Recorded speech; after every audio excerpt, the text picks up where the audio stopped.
It is one of the great stories in the history of sport. A human story of journey and discovery, of camaraderie, ambition and accomplishment, of young men and risk, of heroes and machines, and of great tragedy and personal loss. It is the story of how one town created a legend.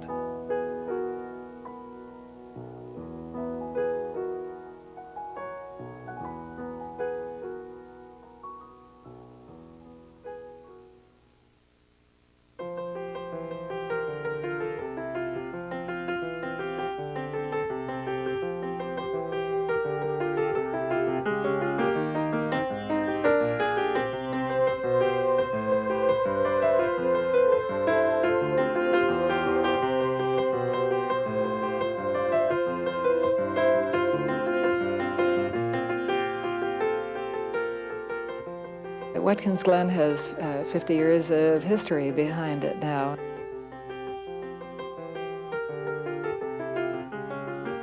To have competed on this circuit is, I think, an essential part of any driver's career.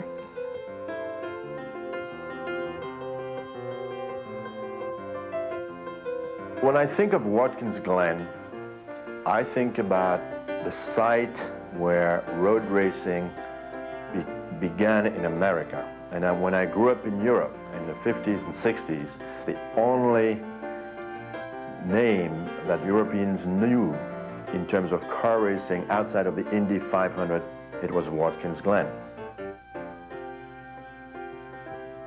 I think when you come to Watkins Glen, you can see just a little bit of everything in sports car racing. Any win at Watkins Glen is very special just because this is a track that has made a lot of heroes.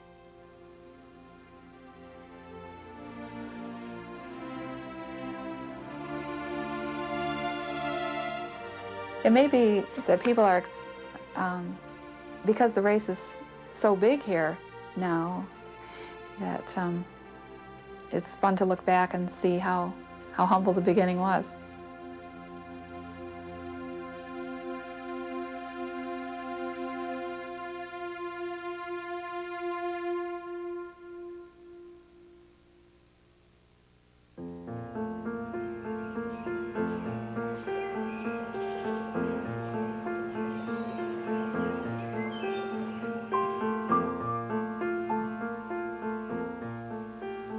In 1948, Watkins Glen was a magical place. The rustic cottages built on the shores of Seneca Lake had created a bustling summertime community. People liked summer homes on the lake, of course, and there were a lot of them that came in primarily before the Depression hit and bought land, and a lot of their cottage sites have been owned by 3 or 4 generations now in the same family. Back, I can remember when we were kids, a lot of us, the boys especially, we'd go up into the Glen in the afternoons and stuff, and when people would come up through there looking at the Glen, we'd be sitting on the ledges. They'd throw money in the ponds, and we'd dive right in the ponds after them, and that's how we made our spending money. They were always looking for ways to increase tourism because it was one of the major incomes around here. So some of the business people got together and had sort of a brainstorming idea. What can we do? They would soon be approached by a young law student with a passion and a dream. Cameron Argetsinger was born on March 1st, 1921 in Youngstown, Ohio, the only son of a successful lawyer for the Youngstown Steel and Tube Corporation. Steel industry, of course, was a very important part of my growing up, and Youngstown, one of the biggest steel centers in the country. The steel mills themselves are pretty fascinating. Watching the operations, the traditional pictures that are very close to me, my heart, the sparks flying and the steel being poured into the molds and so on. You could read the newspapers at midnight with the light of the steel mills reflected in the sky. On October 13th, 1936, a young Argetsinger pored through newspaper accounts of the first international road races held in the United States in nearly 30 years. The revival of the Vanderbilt Cup races on Long Island fascinated Cameron and fueled his growing passion for road racing. But to most Americans, road racing was foreign. There was some road racing in this country in the early century. These were the famous Vanderbilt Cups in Long Island. And they were very popular, but the problem quickly became crowd control on public roads and the risk of accidents. And little by little, that formula disappeared before the First World War. In this country, the United States, after World War I, oval tracks somehow became the center of interest. One reason was because basically those races were taking place in a stadium-like place, and it was easy to control the crowds, to ensure their safety, and also for the promoters to guarantee ticket sales, because it's very easy to fence off an oval stadium, of course, and to only let people in who will pay. After World War I and throughout the 20s and 30s, numerous attempts to revive road racing in America fell short. They did stage a number of races in various estates. Frankly, looked at from a world perspective, there were totally minor local events, and with practically no public present. It was the races, those races were staged more for the pleasure of the contenders than for any other reason. And it certainly wasn't covered by the national press at all. So the only people interested in road racing, which means racing on open public roads, temporarily closed for 1 or 2 days for the purpose of car racing, did not exist at all in this country. But Cameron Argetsinger loved road racing and studied the great races of the day: Le Mans, Monaco, and Germany's Nürburgring. He memorized the courses and idolized the great champions of the time, and dreamed of one day competing on the world stage. We interrupt this program to bring you a special news bulletin. The Japanese have attacked Pearl Harbor, Hawaii by air. President Roosevelt... But World War II put an end to all racing in the United States and Europe. And for the time, Argetsinger and Watkins Glen would have to wait.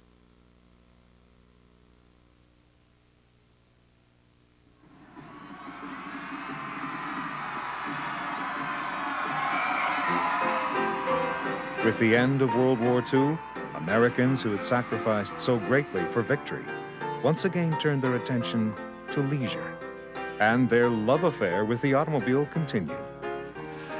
By May of 1946, racing at Indianapolis had returned, but road racing existed only in Europe. Despite the destruction and the impoverishment of Europe after the war, that there was a tremendous outpouring of public interest for racing, and very quickly road racing recovered in Europe. And by 1948, 30 major races took place in 8 different countries in Europe: France, Spain, Belgium, Holland, Sweden, and so on and so forth. So it shows you how important, again, the sport was on that continent. By the spring of 1948, Argetsinger, a husband and father of 5, was often found speeding through the back roads of upstate New York. A law student at Cornell University, Cameron had returned to the playground of his youth. I was very fortunate. My grandparents lived up here, and I spent most of my summer vacations up here. I've known beautiful downtown Watkins Glen for a long, long time.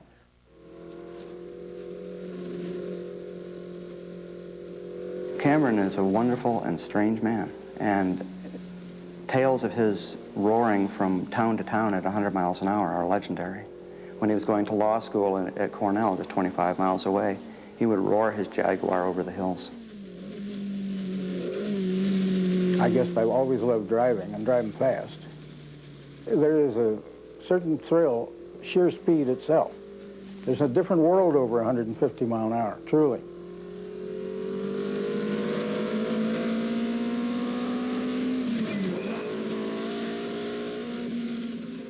The narrow roads and steep climbing hills that snake through the village inspired Argetsinger to act on his passion. I do remember the winter of 1947, the fall of 1947, and my father for years had always had the fastest American cars.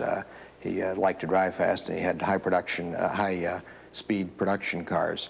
And he ordered what was called an MGTC. Of course, we'd never seen one. There weren't any in the area. And he ordered one in the fall of 1947 from J.S. Inskip. And he took delivery in January of 1948. It was a beautiful car. I'd never seen a right-hand drive car. And everywhere we went, people would stop and look at it. It was like something from outer space. It was so unlike the American cars. And I do remember all winter long on our living room rug, he had a little play course that he was designing and how we could race through Watkins Glen. That winter of '47, we were mapping out the circuit and considering all kinds of things.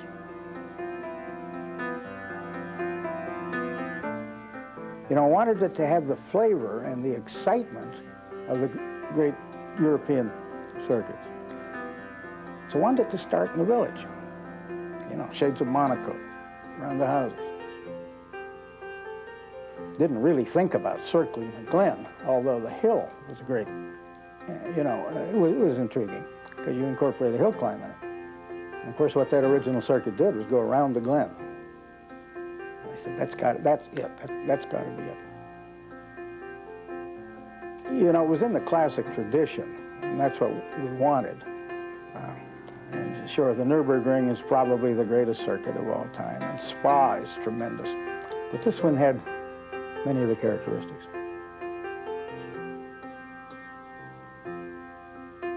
Argetsinger's vision was complete. But to gain public support for a road race through a tiny village seemed improbable. It seemed far-fetched. It was a crazy idea, if you think about that sort of thing today, to talk the community into something they had never seen. After all, sports cars were not readily available. His was the only one in the county and this part of the state. And to have a speed trial, a road race on the open roads, I think it was his enthusiasm. Cameron's enthusiasm was infectious.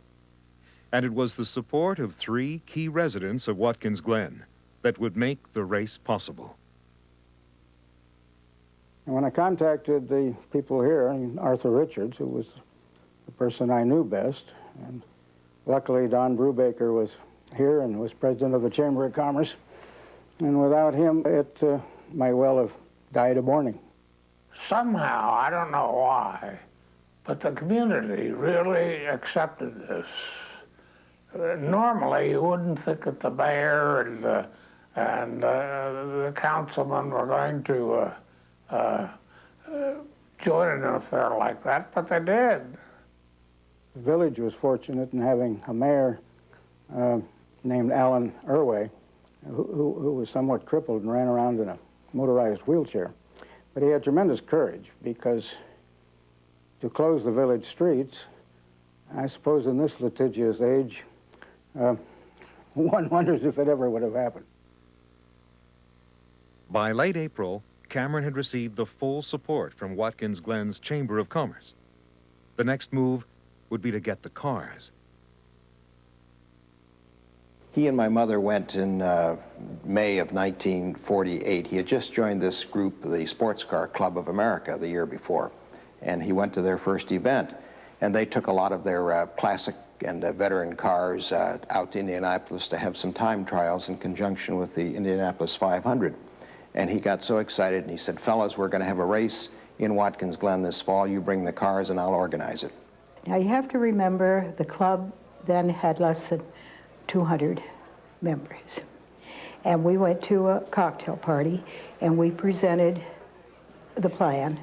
And obviously, there was enthusiasm. We thought about, from the beginning, an annual event. Don Brubaker said that it should be organized and thought of as an annual event. Otherwise, it wasn't worth all the tremendous amount of work that went into it. And I remember Art Richards saying to me, "We'll call it the American Grand Prix." And I said, "No, Art, we won't. We'll call it the Watkins Glen Sports Car Grand Prix, and we hope that someday we will have the American Grand Prix." That was the nutty thing about it, because he chose the name Grand Prix, which really was poetic license, because Grand Prix is reserved for the highest race in each country. And he called it the Watkins Glen Grand Prix because he was setting the seeds to get an international race here. With the village's approval and support from the Sports Car Club of America, the first hurdles had been cleared. But Cameron's 6.5-mile course didn't just pass through Watkins Glen. Throughout the summer, he would need to approach 9 different local and state officials to allow the cars to race on their roads. And there was one more problem.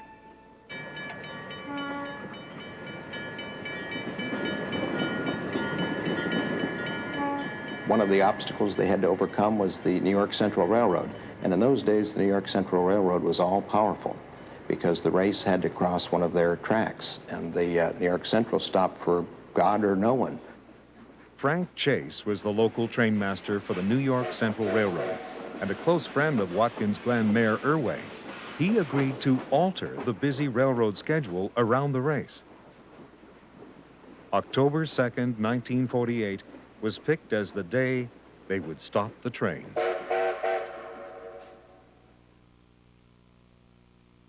The way the community came forward and embraced it, you know. They were bold, they were courageous.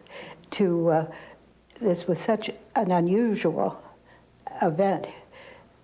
Someone has said most people at that time thought about racing dirt tracks. They were about as familiar as sports car as they were with the Russian alphabet. And it was to see all these people come forward. It was like a family effort, and a lot of the families in the community worked on it. Our local churches worked on it. It was a large community effort.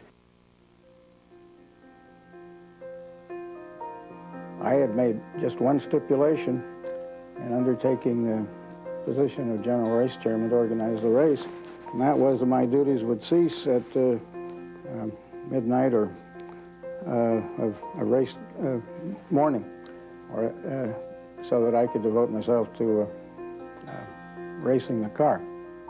While he was organizing the race, he also would take every day and go around the course, and the course was open to the public, just like it is today.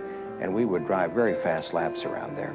And my mother was his biggest supporter, and she said, "Cameron, you've invited these 50 or so people, and you have the unfair advantage because you've driven this course every day, and you're going to win it, and they're going to be so unhappy, and they're going to go home heartsick." I did. I was so stupid about cars. I thought that the MG, of course, I said, everybody's going to go away mad because you know the cars so well. I do remember Frank Griswold, who had raced Alfa Romeos before the war, flew up in August, and my father picked him up in his very fast 1948 Packard convertible, which was souped up and had dual carburetors, and the two of them drove around the course. And Frank described his car, which was one of the legendary 2.9 Alfa Romeos. I remember that car when it first came to Watkins Glen, and I was up on the backfield near the railroad, and it was getting dark, and Frank Griswold was out practicing. And of course, the roads were open, but people were practicing at high speeds.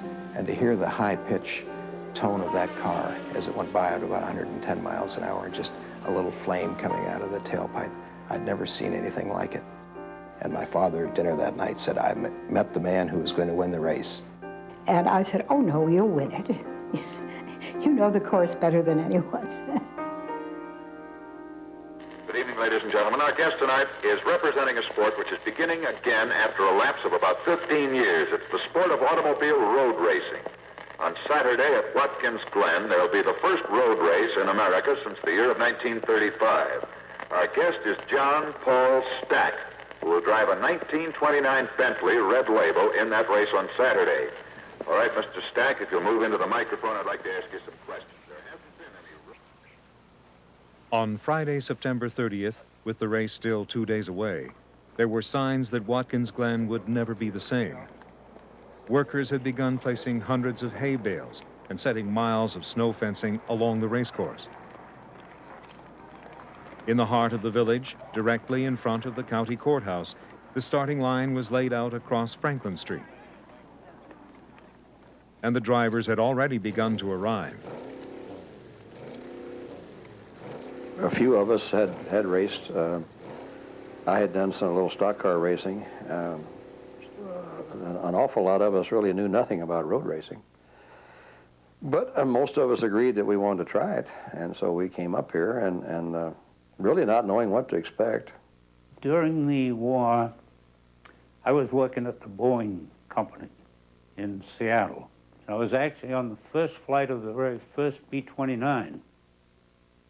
So after that experience, when I came back to Buffalo to work for Curtis Wright, I sort of figured I'd probably never have anything exciting ever happen in my life again. You know, I'd had all kinds of exciting things happen in these flight tests.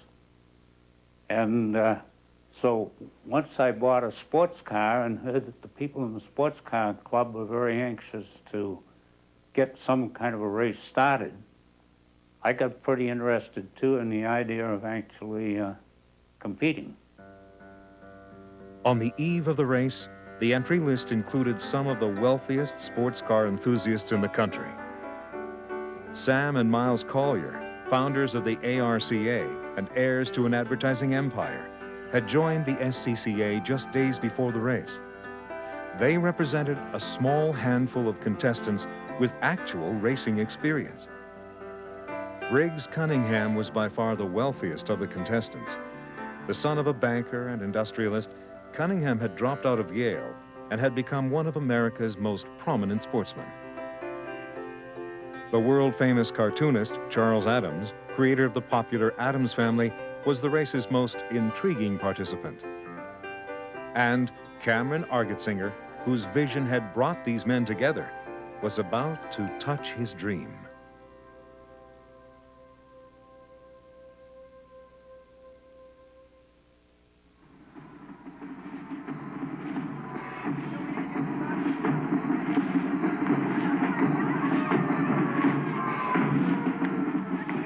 That first race became a carnival atmosphere all over the place. Everybody was really happy and walking around. You couldn't drive much downtown. You were walking around to see all of the sights. I went to the first race in 1948. I'd never been to an automobile race, so we went down that morning and, you know, there was quite a few people around and cars, and of course, you know, an 8-year-old kid, they don't let you go very far. And I remember I had a whole 50 cents with me, and I bought a program, which was my first piece of memorabilia. And I was quite excited because of the noise and the atmosphere. The town was full of people. It was like 4th of July. The cars were in various garages up and down the street. Spectators came in from all over because they wanted to see the cars, and they knew the people would be there. By late morning, the population of Watkins Glen had more than tripled. Over 10,000 people had flooded the streets and surrounded the course. Shortly before noon, the cars took their positions.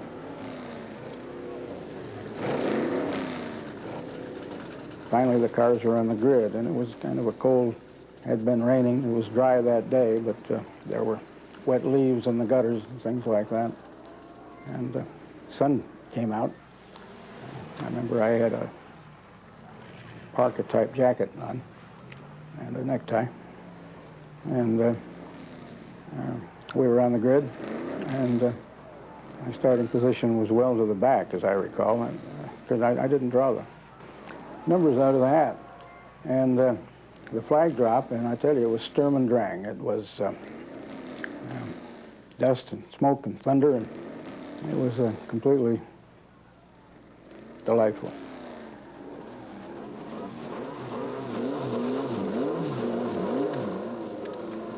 There was an awful lot of traffic in the first corner, in the second corner, in the first couple of laps. The fierceness of the competition, I'll never forget.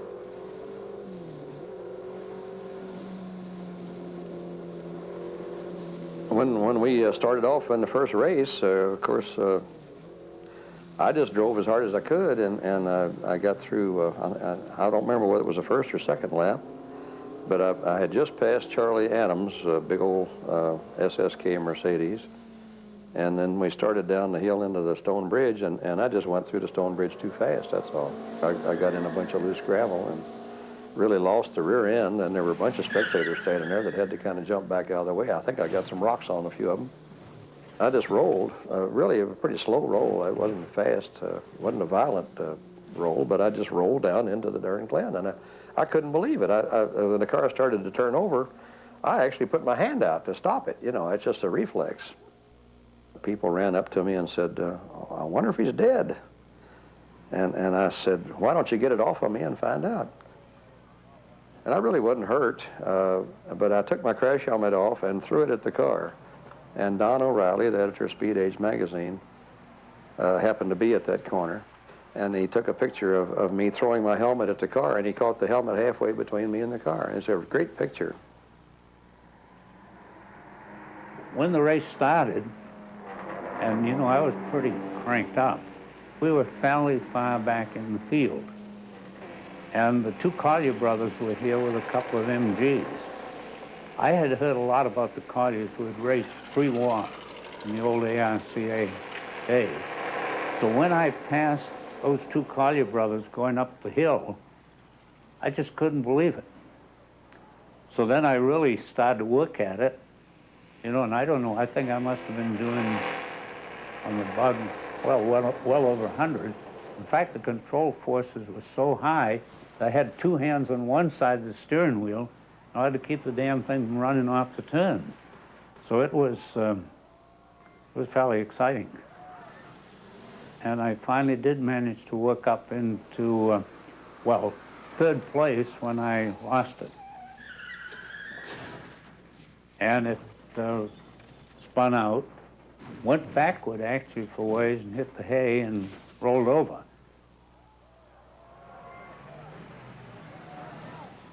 When I talked to Bill Milliken recently, and we were discussing his famous rollover, he told me, Philippe, I wanted to win. You know, I was there to win, and I was trying to regain a position, and I just got a little too fast in that big bend downhill, and that's how I missed the corner. So there was that desire to win, but under fair, sportsmanlike conditions.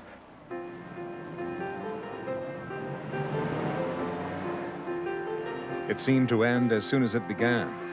And as Cameron had predicted, Frank Griswold took the checkered flag at the first Watkins Glen Grand Prix.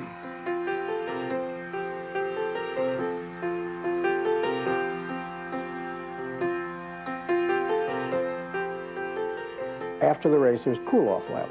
Of course, people are leaving by then. And in the cool-off lap, you can kind of think about, you know, how many people came to see this thing? There were a lot of people.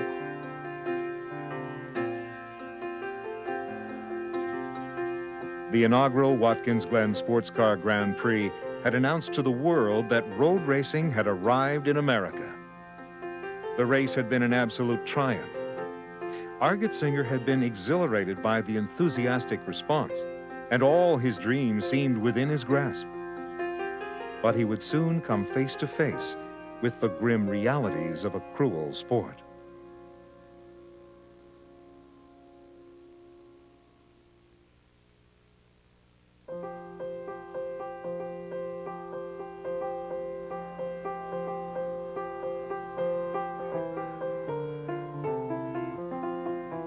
Watkins Glen was a quiet vacation town, quintessentially beautiful, but quiet. When the races came to town, I think that the town was galvanized by it. It was as if the Great Gatsby rolled into town for a weekend. It was fabulous.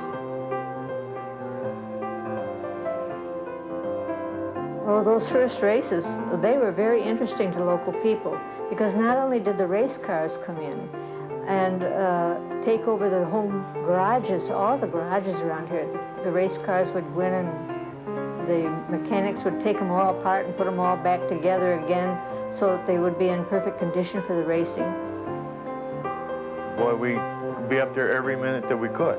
Basically, we just run from one garage to another one, looking at the cars, you know, and looking at the mechanics and how they did it, you know, and then we'd go down the street and then we'd watch them test drive them around through town. It was the entire community that worked together to do this. Lester Smalley, for example, ran a garage here in town, and he donated all of his time to be the technical inspection area. And of course, he didn't receive any money for this, but he turned over his garage, and he and his wife and family did the technical inspection because this was good for the community. The people of Watkins Glen did not have Cameron Argetsinger's dream. Those people didn't know anything about car racing, and they just thought it was a great grand party. And it was.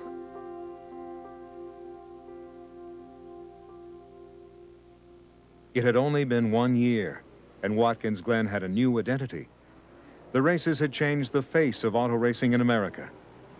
On June 12, 1949, a second road race was held on Bridgehampton, Long Island.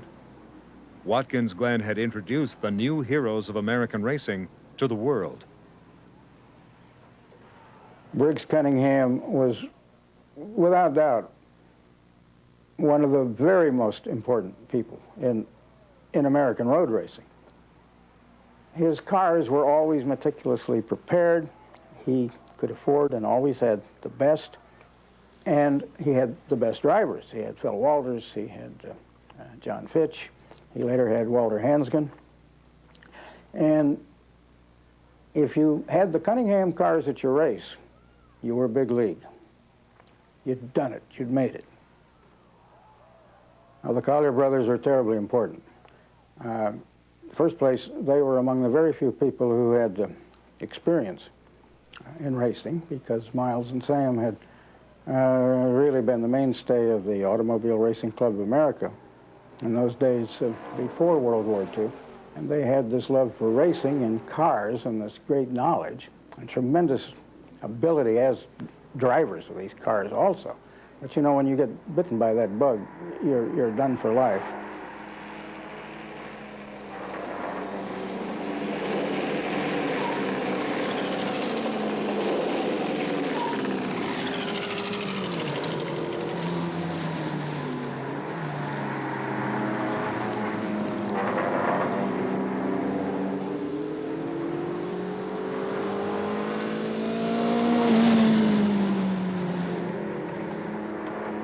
On September 17, 1949, nearly 20,000 spectators watched Miles Collier win the second annual Watkins Glen Grand Prix.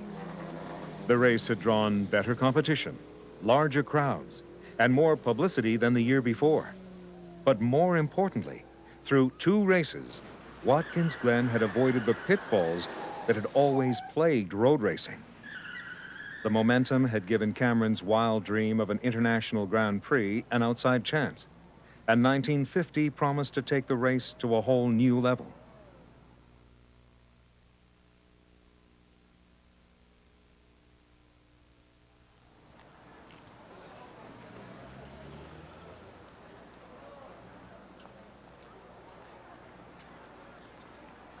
In '49, there were so many more people, and in 1950, it was like,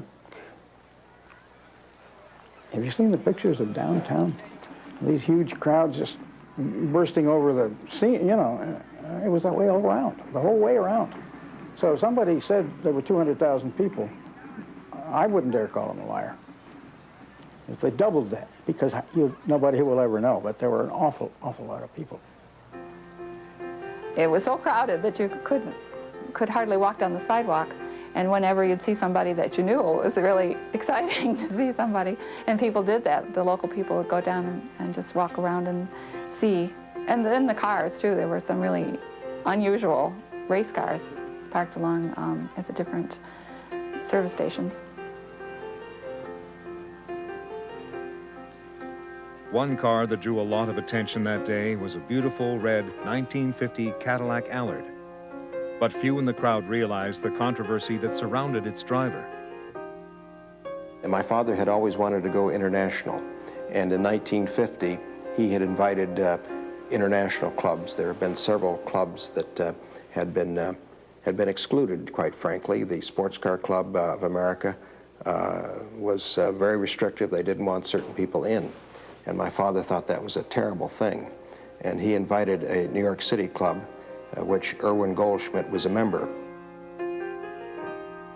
Irwin Goldschmidt was a wealthy and outspoken New Yorker. He was also Jewish. Many of the SCCA leadership opposed Goldschmidt's participation. Argetsinger, however, believed in attracting the best drivers he could to Watkins Glen. Irwin Goldschmidt was one of them. The prevailing attitude of the SCCA was to keep the race exclusively a club event. With the battle lines clearly drawn, Cameron would rally behind Goldschmidt. New Yorker cartoonist Sam Cobean, who had become close friends of the Argetsingers, lampooned the ongoing controversy. In the end, Goldschmidt was allowed to register for the race.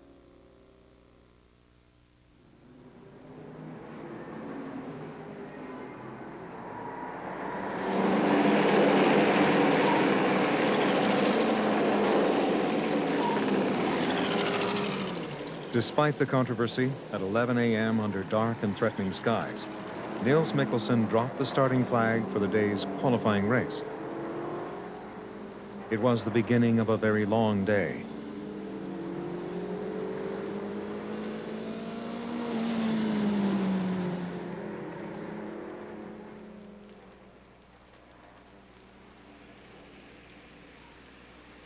It was raining, and it was slippery.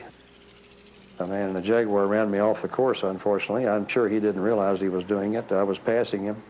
He set me up for a four-wheel slide sideways about 100 miles an hour off the turn, and there wasn't a dang thing I could do except sit there. But unfortunately, there were some spectators there that weren't supposed to be there, and there was a fireman there that was supposed to keep the spectators from being there, and I hit a bunch of them as I slid off the track, and there wasn't anything I could do about it. But, of course, I felt like a murderer when the car stopped out in the field, and I saw people laying around with two guys with broken legs, and just, it really made me feel terrible. In fact, the fireman was one of the guys that got hit, and his fire extinguisher was just erupting in the field there. It was all busted up, and I looked at my car, and there was actually somebody's part of their pants legs hanging on one of my exhaust pipes as the pipes came out and straight back to the side of the car. It was the first time a serious accident had occurred at Watkins Glen, and although the injuries were not life-threatening, it was enough to shatter a few nerves. The races continued and lived up to all expectations in what turned out to be some of the most competitive and entertaining races seen at Watkins Glen. At 4 o'clock, the cars took their positions on Franklin Street in preparation for the day's final race. The third position, however, remained curiously empty. Irwin Goldschmidt, who had qualified for that position, was forced under SCCA rules to start from the back.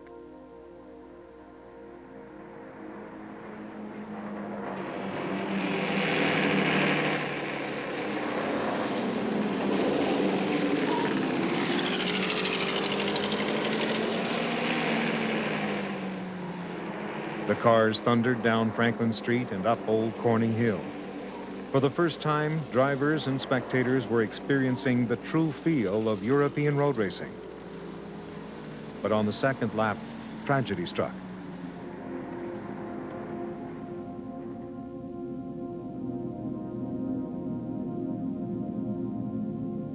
Every once in a while, during the years, I've met someone, and they will tell where they were.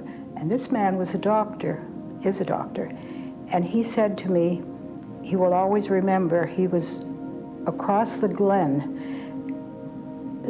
from where the accident happened, and he saw the car go up in the sky, went up so high. I remember the 1950 race when people could see across the valley from Archie Smith's Corner. People there could see what happened, that there was an accident and someone was thrown up in the air, which must have been Sam Collier.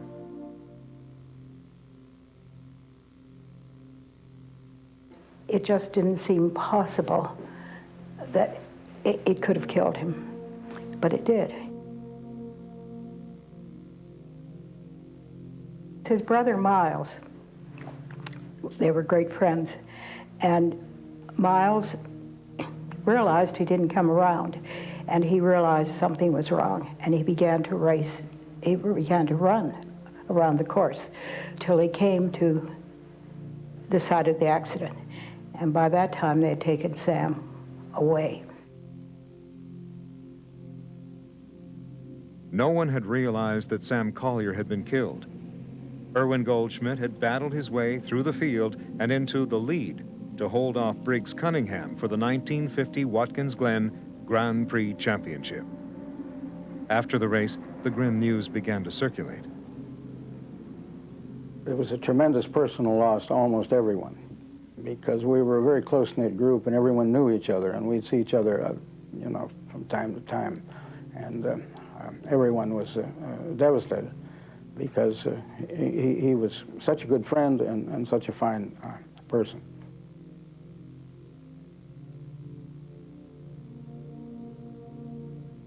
It didn't dampen anybody's enthusiasm for the race or plans to go faster the next time, but it certainly put a tremendous, well, it was a tremendous blow.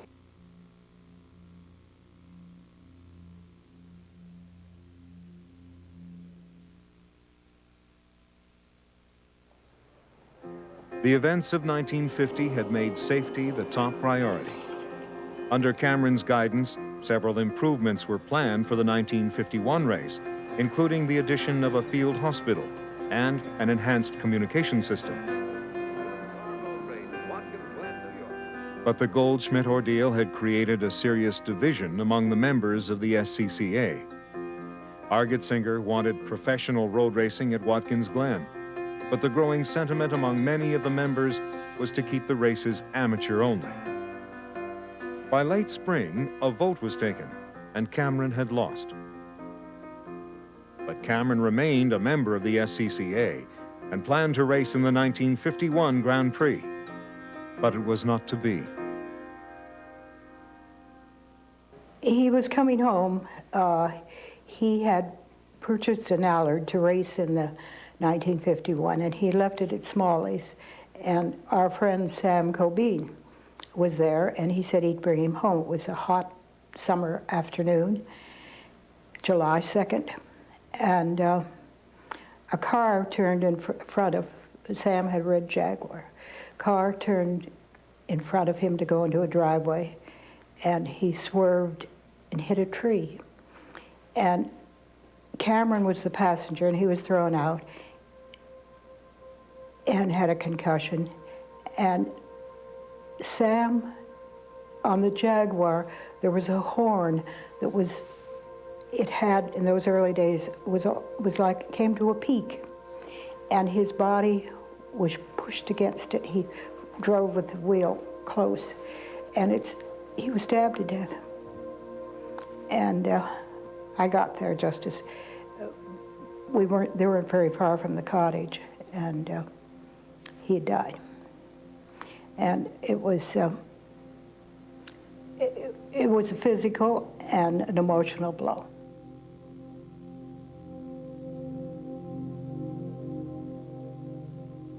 For the second time in less than a year, Argetsinger had lost a close personal friend.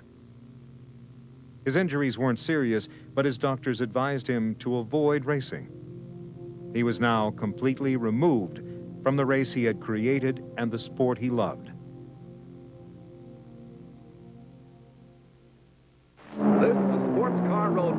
Watkins Glen, New York.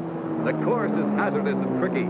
Some 200,000 addicts of automobile racing have gathered behind safety fences, on hills, and along the streets of the village of Watkins Glen, thrilled to the screech of brakes. In just 4 years, the race had become an enormous success. Watkins Glen was now the premier event on the American racing calendar. The crowds were phenomenal. And though removed from the organization of the event, Argetsinger had been consulted on improvements in safety. Walters makes sure that he takes this last curve safely. And here's the checkered flag. The races went off without incident, and it seemed for the moment that the future of the race was unlimited.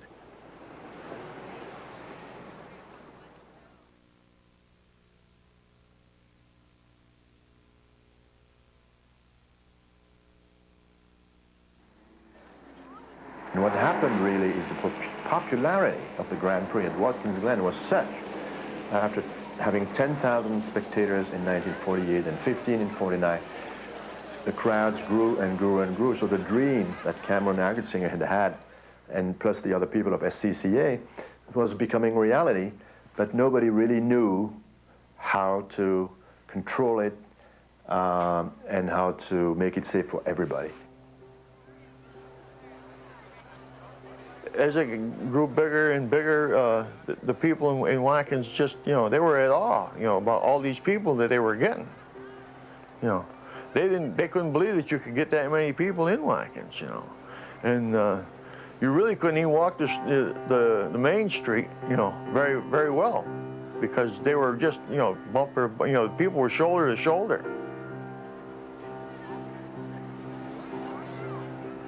My father had severe concerns about the crowd control on this racetrack.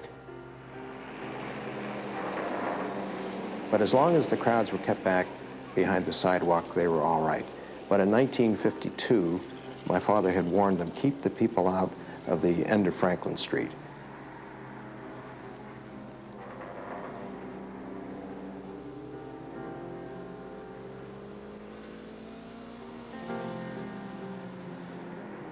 But the races ran a little late and people were getting tired, and they did move down into that last corner and sat on the curb. Before the main race, my cousin Jack and I, we were like across the street and up the street from where my dad and my brother were. And we happened to spot them, and we thought, well, that's going to be a better vantage point. So we just cut right down through, went right across the racetrack, went right over and got right in the front row.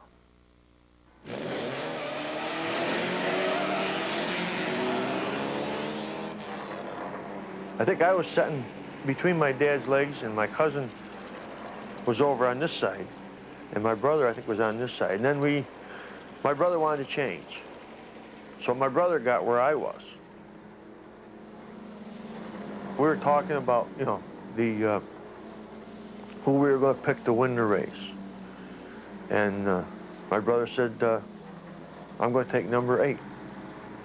So we got watching them, and then pretty soon we seen, the cars coming. If I remember rightly, they were either 2 or 3 abreast coming up Main Street. But there was this Fred Wacker. He was on the inside toward where we were. And he was in like 3rd place, and he was trying for 2nd. And as he come up the road, he just, tried to pass on the outside where, like where we were. And when he got up there where we were, all 3 of them had to get like kind of inch over, because they had to make a big sweep. And when the cars started coming down the street, I mean, you lunged out, you got past the ropes with your head, and you're looking down because you're trying to see, through, hundreds of thousands of people, And they're all leaning, and so you're leaning to get an advantage. And pretty soon, just like that, it was all over. I mean, he'd come into the crowd, and he'd gone, and he didn't even know that he had hit anybody.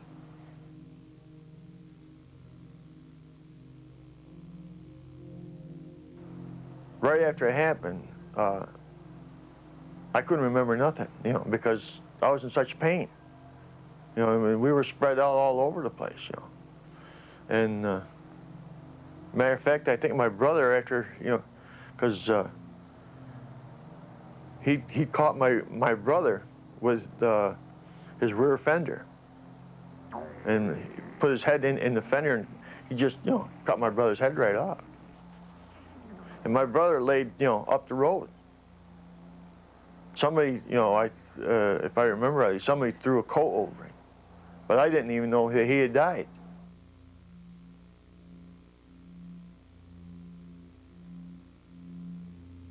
I was watching the race in the room of a friend of mine, second store corner room in the old Jefferson Hotel. I was there with my family and my friend's family and so forth, and he came back from the start-finish line and said, there's been a very bad accident.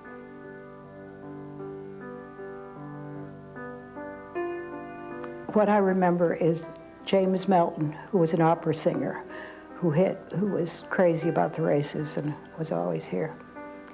He sang Ave Maria, and the crowd was just as quiet as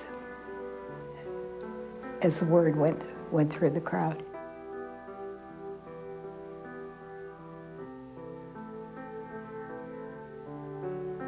The race was canceled. A shaken Fred Wacker was briefly detained and questioned by the state police. The tightly knit community of Watkins Glen was shattered.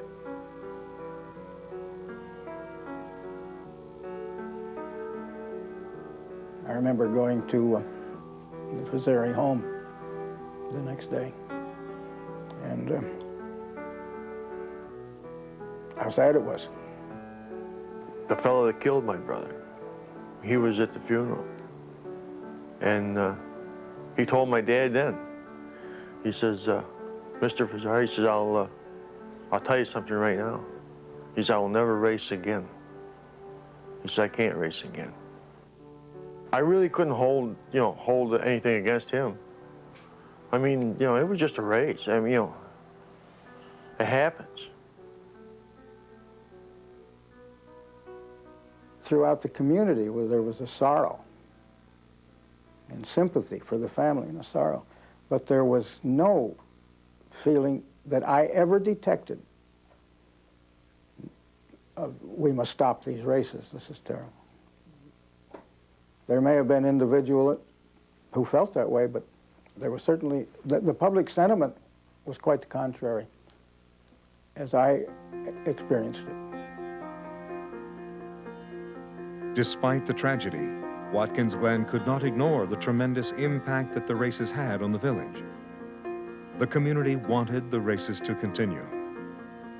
The New York State Police, although opposed to any further racing on public roads, did not refuse to close the streets for a 1953 race.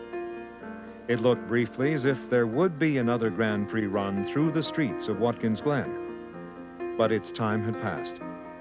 Lloyd's of London, who had ensured the race from the beginning, refused to support any race through the village streets. Road racing through the village of Watkins Glen was over. My father realized after that, as did other people in the community, that there was a need to build a new course. And that winter, my father got back involved with the community, and the community then formed what was called the Watkins Glen Grand Prix Corporation. It was a non-profit corporation, and my father became the executive director of that. And they started their process of building the new tracks. Watkins Glen began to rebuild. By the summer of 1953, the newly formed Grand Prix Corporation was given permission by the nearby town of Dix to alter and enclose 4.5 miles of country roads on the hills above the village.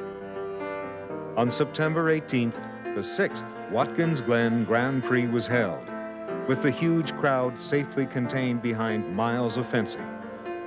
And for the next 9 years, Argetsinger continued to focus on his original dream of international road racing.